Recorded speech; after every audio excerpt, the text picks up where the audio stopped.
Waalaikumsalam. Biasa sekali ya ilmu di pemateri pertama kita. Ini masih simpan 2 materi lagi. Sedikit sharing juga. Ternyata moto hidupnya Kak Des itu kita nggak pernah tahu kalau nggak pernah kita coba. Nah itu moto beliau. Tadi ya Kak ya. Berarti untuk teman-teman semua yang di sini jangan takut dan jangan ragu untuk mencoba hal yang baru. Tadi saya ada nengok tadi, ternyata narasumber kita berbeda. Kak Fajar mungkin bisa Kak bergabung bersama kita di sini. Tepuk tangan dong untuk Kak Fajar. Senior. Saya manggil Kak atau Bapak nih ya, kalau semua. Aman aja. Berarti Kak nggak apa-apa ya. Baik, untuk materi yang kedua. Langsung saja ya Kak Fajar ya, bisa ya.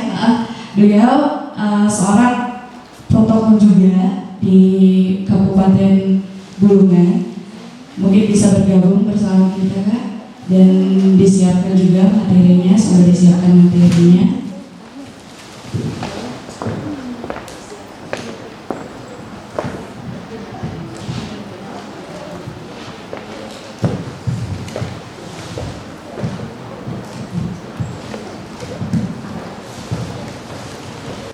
Untuk Kak Fajar dipersilakan.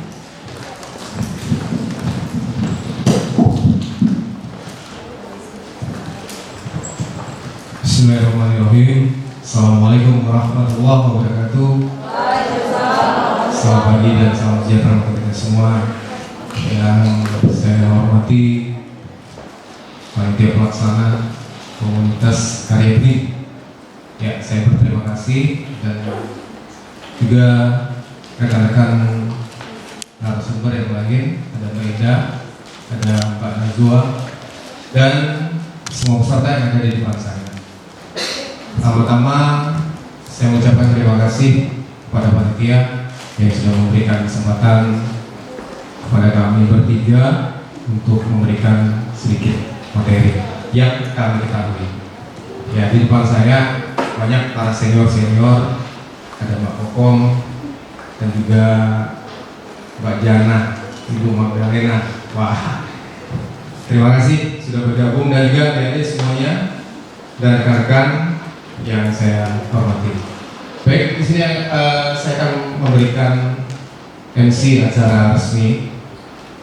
Sebenarnya apa sih MC itu? Boleh ada yang tahu? Ya, boleh langsung lanjut ke berikutnya. MC, ada yang tahu? Ya, ini dia Master of Ceremony, pemandu acara. Merupakan singkatan berbahasa Inggris. Nah, kalau berbahasa Inggris ini Mbak Indah yang tahu ya. The base-nya English, speak English. Ya, little I can. Ya, yang tersusun dari kata Master of Ceremony, dari kata Master adalah penguasa.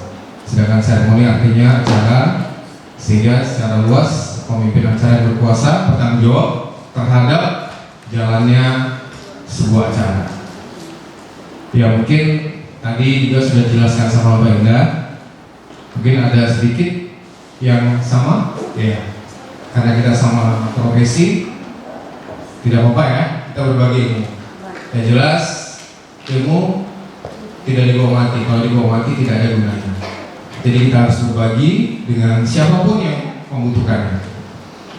Next. Ya, secara umum acara dibagi 2 jenis, acara formal, seremonial, dan acara resmi atau acara resmi, dan acara non formal dan tidak resmi. Ini dia cara formal yang pertama. Acara yang memiliki aturan baku terkait protokoler dan keprotokolan. Itu baku dan tidak bisa di istilahnya ditambah-tambah. Kalau sudah A, ya A.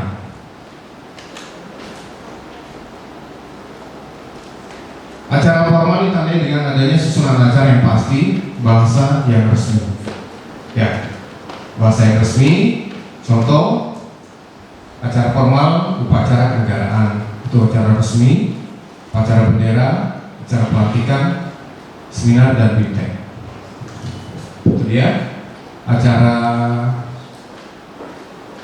keprotokolan, ya, acara formal.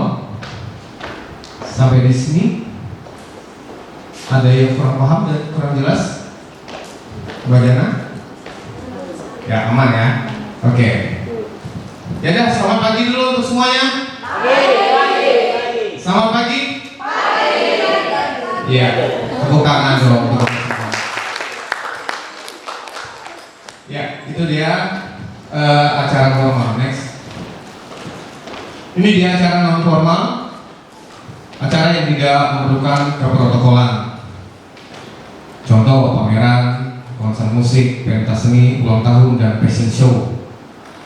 Juga satu lagi sebenarnya ada, yaitu acara kawinan yang sering Mbak Indah kita lihat ya, atau Mbak Najwa, kita sering lihat kalau ada acara resepsi pernikahan pasti ada.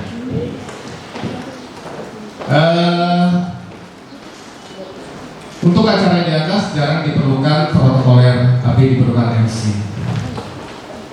Nah, ini dia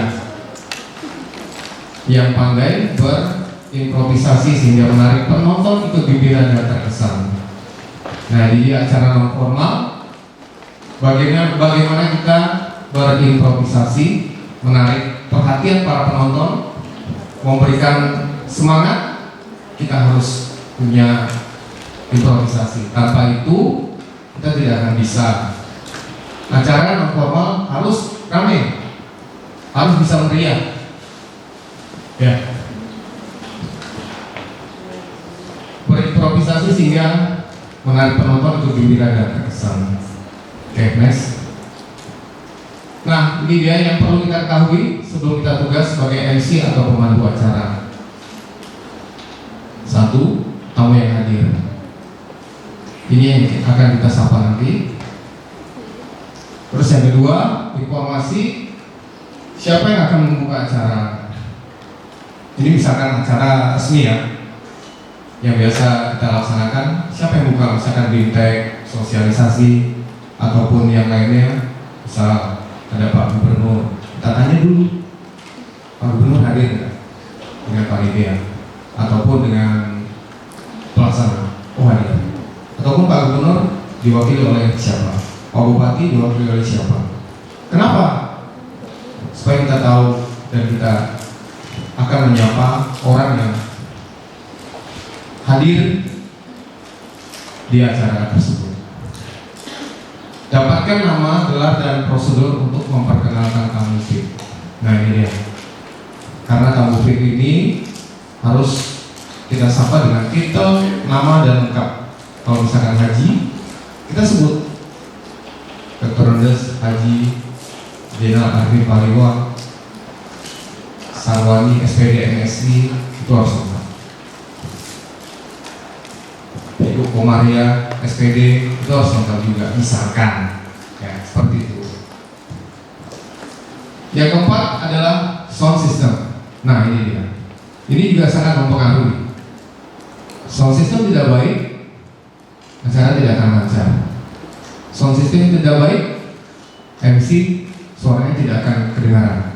Kedengaran sih kedengaran, cuma kalau ruangnya seperti ruang gadis kan perlu teriak. Hadirin yang kami hormati, kalau pakai sound, hadirin yang kami hormati, saat lagi kita akan saksikan, kan enak didengar. Tapi kalau tanpa sound system yang bagus, wah kacau juga acara. Oke, next. Nah, ini dia persyaratan menjadi MC atau pemandu acara sebagai berikut. Satu, memiliki kepribadian yang kuat, gesit, dan tanggap. Dua, mampu mengendalikan rasa gugup dan takut. Nah, ini poin kedua banyak terjadi. Betul nggak? Ya, mengendalikan rasa gugup dan takut. Yang ketiga, bertutur kata lembut dan sopan. Contoh tadi seperti pemateri yang pertama, lembut nggak suaranya? Lembut ya, ya. Kalau saya sih kasar. Lembut ya. Ya, jadi suara tidak masalah, tapi yang bermasalah itu yang mendengarkan. Ini dia, ya Mas ya. Oke, ini dia bersikap tegas dan tidak canggung. Harus tegas suaranya dan tidak canggung. Paham ya dengan poin 4? Yang kelima, tidak mudah tersinggung dan menyinggung perasaan orang lain. Nah ini harus bisa menjaga kata-kata, tutur kata dan lainnya, dan tidak mudah tersinggung. Misalkan, suaranya tadi kurang tuh, ataupun ada kata-kata yang namanya kurang jelas, ataupun dalam penyebutan kata-kata kurang. Kita jangan langsung tersinggung. Orang memberikan saran sama kita berarti orang itu masih sayang, masih ada perhatian. Berarti kita harus lebih baik. Tapi kalau orang tidak sudah cuek dengan kita, tanpa ada kata-kata lagi, Mbak, maaf Mbak, tadi sih, itu sudah tidak apa-apa. Yang jelas belajar itu pasti dari kesalahan dulu, ya enggak? Lahir pasti belajar dulu merangkak, berdiri, sama seperti kita menjadi MC. Saya juga dulu tidak langsung bisa. Awalnya apa? Penyiar radio.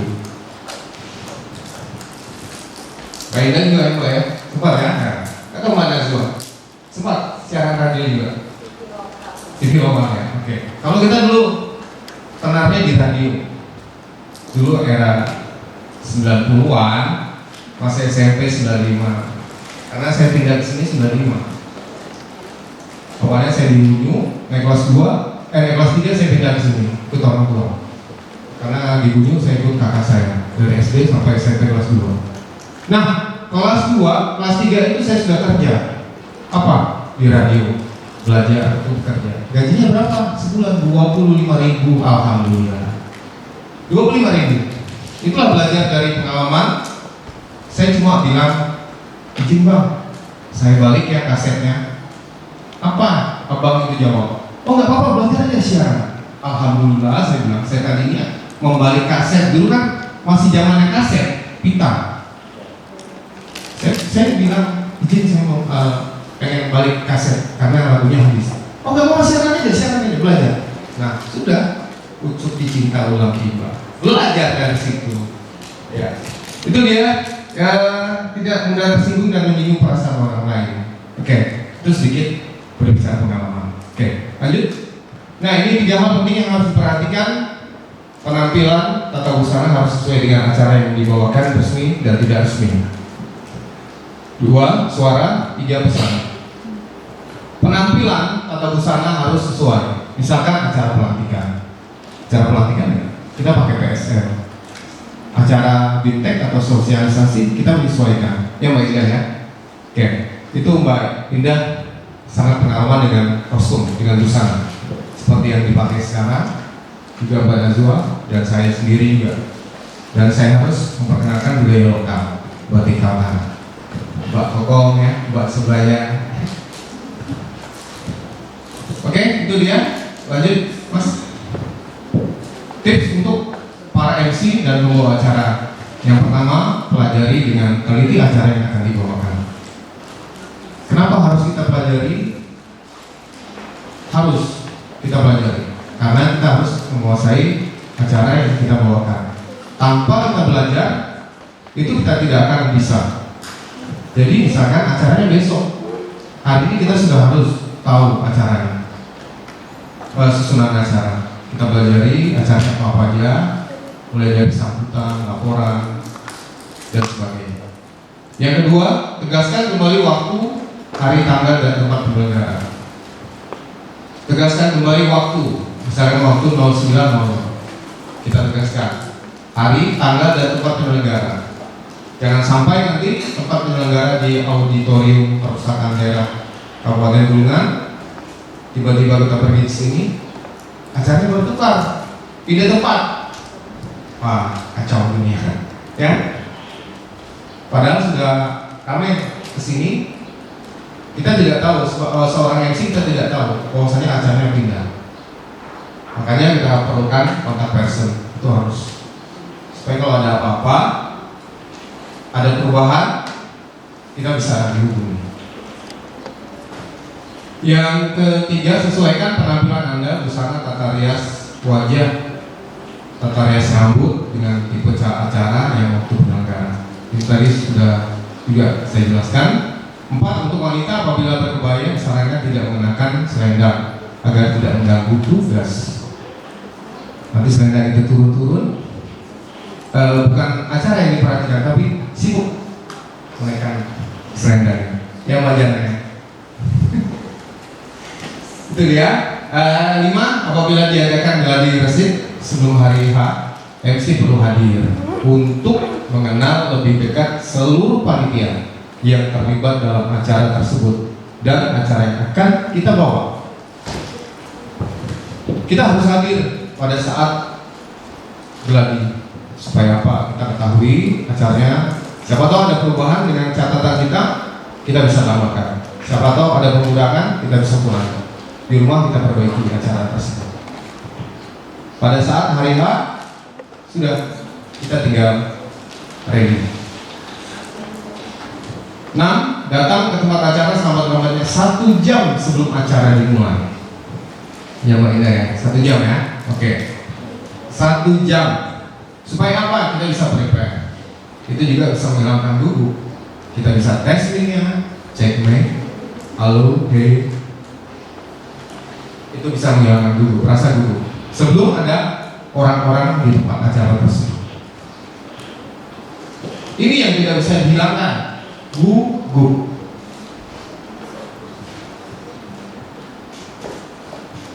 Yang ketujuh, jangan makan gorengan. Ini susah dihilangkan, apalagi Pak Edina. Ya enggak? Ya, jangan makan gorengan, makanan yang manis atau pedas, dan jangan minum yang dingin atau terlalu panas. Ya ini dia tips makan gorengan sebelum acara loh ya, sebelum acara. Tapi kalau sudah acara ya udah nggak apa-apa, biasa aja ya. Bismillah. Kolesterol naik, asam urat naik, urusan belakang. Bismillah. Yang penting perut kenyang. Itu dia. Jangan makan gorengan ya sebelum acara dimulai. Itu dia. Makanan yang manis atau pedas, dan jangan minum yang dingin atau terlalu panas. Kenapa dilarang itu? Supaya menjaga yang pertama suara, yang kedua kesehatan. Jangan sampai sebelum hari H kita sudah siap. Nah, ini mencari pengganti ini yang susah. 8, cukup istirahat, jangan begadang. Itu ya Mbak ya, Mahasiswa ya. Ya, itu jangan sampai kita begadang. Ya, sedikit berbicara masalah MC juga. Poin 7 itu mantan pacar saya juga seorang MC dulu. Mantan pacar. Ya, itu dia. Kalau dia mau MC, saya harus jaga suara dia. Kenapa? Supaya hari H harus fit. Apalagi acara yang formal ya, itu harus fit. Dan jangan paling lambat tidur itu jam 8:30 atau jam 8 saya sudah istirahat masuk kamar. Supaya apa? Supaya fit. Pada saat, maaf saya berbicara sedikit, pada saat Jokowi datang kemarin di Bupati, kantor Bupati, penyerahan sertifikat tanah, itu memang dijaga, memang makanannya itu seminggu saya sudah jaga makanannya. Yang makanannya apa? Rebus-rebusan dulu, minyak sok belakang dulu. Itu dia. tips untuk para MC dan pembawa acara. Lanjut Mas. Nah, hambatan yang selalu sering dihadapi oleh MC atau pemandu acara. Ini dia, rasa gugup pasti ada. Betul nggak? Ya. Nanti kita kayaknya ada lomba kecil-kecilan ya. Oke, kita langsung praktek. Itu hadiah nanti tuh. Banyak tuh. Mau nggak hadiahnya? Saya juga mau. 2, tidak percaya diri. Nah, ini dia. Harus pede. 3, gagap. Tapi saya rasa di sini tidak ada yang gagap ya. Saya yakin dan percaya tidak ada yang gagap. Nanti kita praktekkan setelah Mbak Najwa ya. Yang 4, rasa takut salah. Nah, jangan rasa takut salah ya. Memang salah belajar itu pasti salah dulu. Yang kelima, berbicara kurang efektif. Yang keenam, 1 sama 6 pasti dirasakan ya. Demam panggung. Ini dia, nggak apa-apa. Kita memang belajar. Saya juga dulu itu sekolah menjadi MC. Demam panggung. MC pertama kali adalah pada saat saya diundang untuk MC itu acara ulang tahun anak-anak. Nah, di sini rame, pasti rame. Pasti tidak akan gugup kalau ulang tahun anak-anak. Jangan kalian hadir anak ya. Bagaimana kita bisa membawa rame anak-anak? Kita harus bisa improvisasi. Ini dia hambatan yang selalu sering dihadapi oleh MC atau pemandu acara. Oke. Hal-hal yang harus diperhatikan dalam memandu acara, jangan menggunakan kata-kata frase di bawah ini. Ini dia hadirin sekalian. Para hadirin sekalian, waktu dan tempat kami persilakan. Oke. Saya sedikit berbicara waktu dan tempat.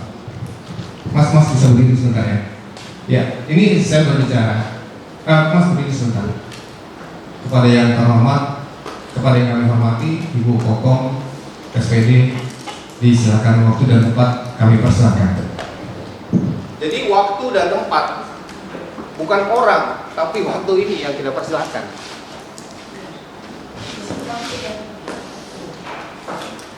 Bukan orangnya, tapi ininya yang kita siapkan. Paham ya?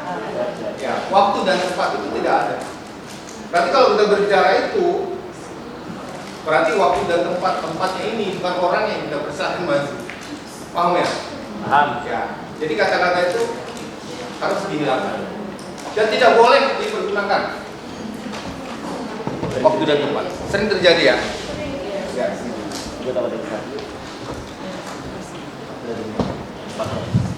Iya. Yang keempat, untuk mempersingkat waktu. Nah, pasti ya, pernah ya? Ya, sama. Yang 5, kita menginjak acara berikutnya. Ya, kita injak acara berikutnya. Itu dia. Paham? Oke, nanti kita praktek juga setelah ini. Yang berikutnya Mas, cara mengatasi rasa gugup. Nah, ini harus tadi sudah artikulasi, ada saya sempat dengar tadi Mbak Indah, A, I, O, E, harus jelas. Latihan pernapasan, relaksasi seluruh tubuh. Ketiga, relaksasi bagian wajah, rahang juga tidak. Jadi untuk mengungkapkan kata-kata itu harus jelas. Hadirin yang kami hormati, yang terhormat Gubernur Kalimantan Utara tiba di tempat acara, hadirin dimohon berdiri. Jelas. Bupati Bulungan tiba di tempat acara, hadirin dimohon berdiri. A. Kan hadirin dimohon berdiri. Memang suara jelas, tapi untuk ini wajah itu tidak apa ya, tidak jelas. Jadi harus mengatasi rasa gugup ini 3 ini.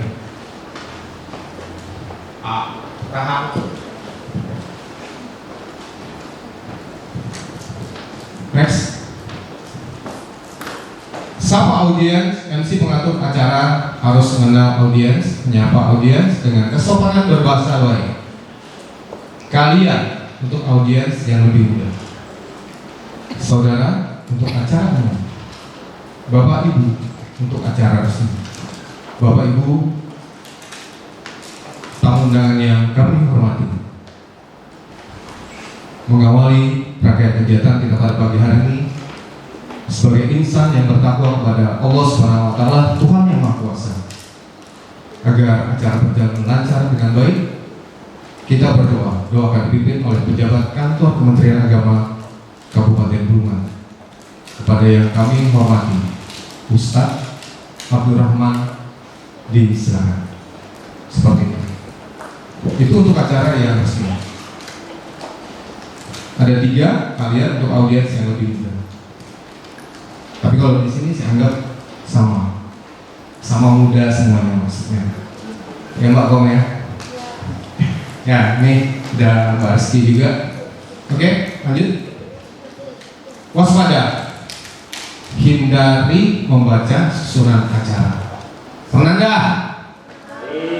Pernah enggak? Sering. Ya, ini dia yang harus kita hindari. Hindari komen sambutan acara resmi. Tunggu pejabat duduk baru kita announce acara berikutnya. Jangan sampai pejabat belum duduk, dia masih jalan menuju ke tempat duduk, kita acara selanjutnya. Jangan.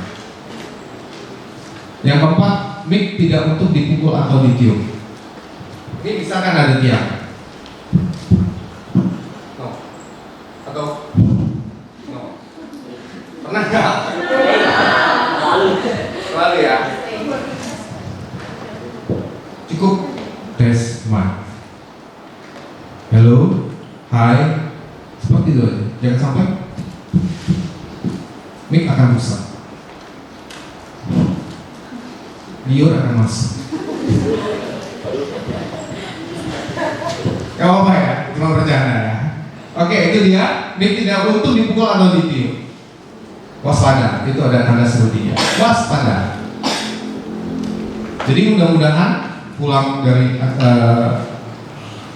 workshop public speaking ini, besok praktek di sekolah maupun di organisasi maupun di tempat kerja yang tidak membutuhkan protokol, waspada.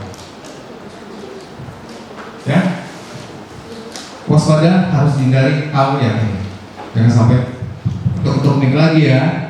Ayo harus diingat ya, jangan ketuk-ketuk mic ataupun ditiup lagi. Oke, paham ya?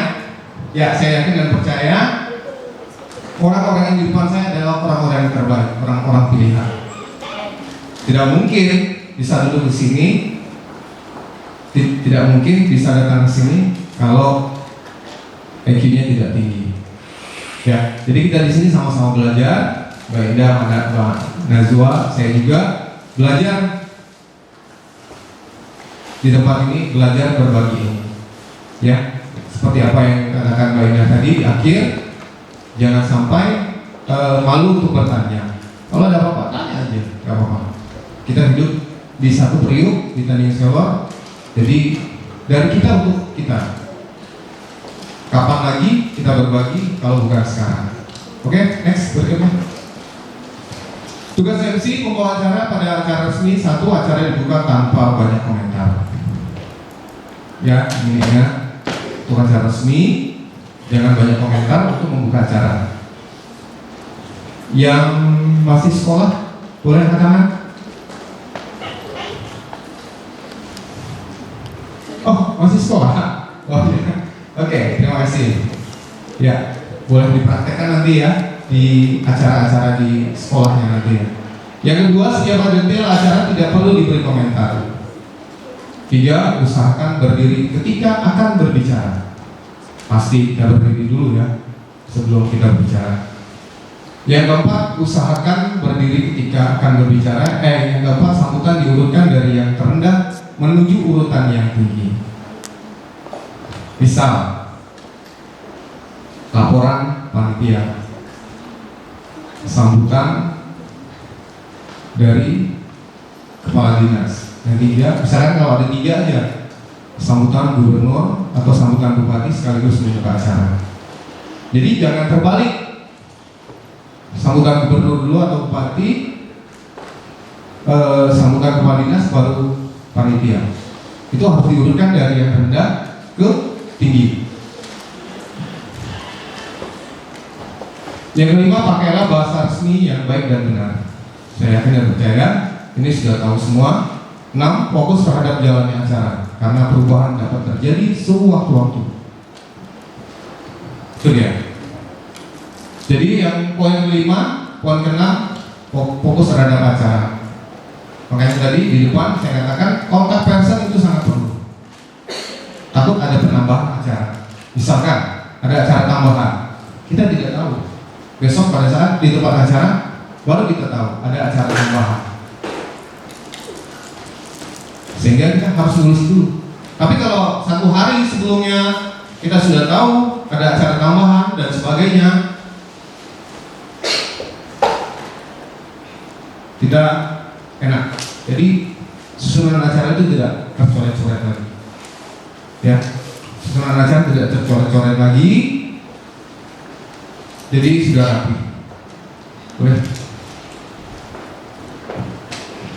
Ya, demikian acara penyampaian materi dari saya. Saya tidak panjang lebar. Yang jelas kalau materi semua dijelaskan itu 2 jam tidak cukup, karena keterbatasan waktu yang harus kita laksanakan. Jadi mudah-mudahan apa yang saya sampaikan tadi ada manfaatnya bagi kita semua. Kembali ke berikutnya tadi, Mas. Lagi, Mas. Nah, ini yang perlu ya dihindari ya untuk rekan-rekan semuanya. Ini yang perlu kita hindari pada saat kita mau acara. Ya, hindari membacakan susunan acara, hindari komen sambutan acara resmi. Tunggu ketika berduduk, mic tidak untuk dipukul atau ditiup. Fokus, jangan ngobrol hal yang tidak penting saat acara. Itu dia. Mungkin sesi tanya jawabnya nanti ya. Oke. Baik. Terima kasih untuk rekan-rekan semuanya. Kalau ketemu di jalan, jangan ditabrak ya. Tegur dan sapa. Yang jelas kalau ada apa-apa juga boleh WA ataupun bisa bertanya, tidak bayar, cuma bayar paket aja. Yang bertanya pasti kan, tanpa ada paket kan tidak bisa bertanya juga kan, tanpa ada pulsa tidak akan bisa bertanya juga. Mudah-mudahan apa yang saya sampaikan dapat bermanfaat bagi kita semua. Kesempurnaan hanya milik Allah Subhanahu wa taala, kesalahan dan hilaf hanya milik saya pribadi. Terima kasih. Wabillahi taufiq wal hidayah. Wassalamualaikum warahmatullahi wabarakatuh. Waalaikumsalam.